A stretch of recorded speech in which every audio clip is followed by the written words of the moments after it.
වහලක් නැති ගොඩනැගිල්ලකට ඇයි මෙහි විසි පූජාවක් මේ මහියංගන බතලයාවේ මහා සුමන මහමෙවුනා භාවනා අසපි මේ වහලක් නැති ගොඩනැගිල්ල මොකද්ද මේ ඉදිවන ධර්මශාලාව 5000කට විතර වාඩි වෙන්න පුළුවන්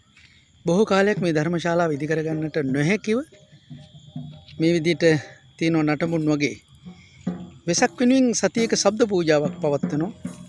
අපි හිතනවා දෙවියන්ගේ ආකර්ෂණීය ඇල්ම බැල්ම වගේම රටේ ලෝකේ අපිව බලන අයගෙත් ආකර්ෂණීය ඇල්ම බැල්ම ඇවිල්ලා මේ ධර්මශාලාව ඉක්මනින් ඉදි කරගන්න ලැබේවා කියලා වටිනව නේද 5000ක් විතර වාඩි වෙන්න පුළුවන්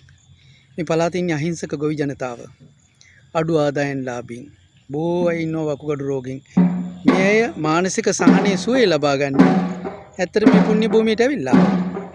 ඒ වගේ තැනක් හදලා දෙන්න ගඩොල් කැටයකින් වැලි ටිකකින් සිමෙන්ති ටිකකින් හරි දායක වෙනවනේ නේද දායක වෙන අයට කොහොම පිනක් ලැබෙයිද අපිට එක සෙවිලි දාඩුවක් වටිනව නේද අපිට සෙවිලි දාඩුවක් හරි ටයිල් එකක් හරි ඇත්තට මේ වගේ දැනකට අරන් දෙන්න පුළුවන් නම්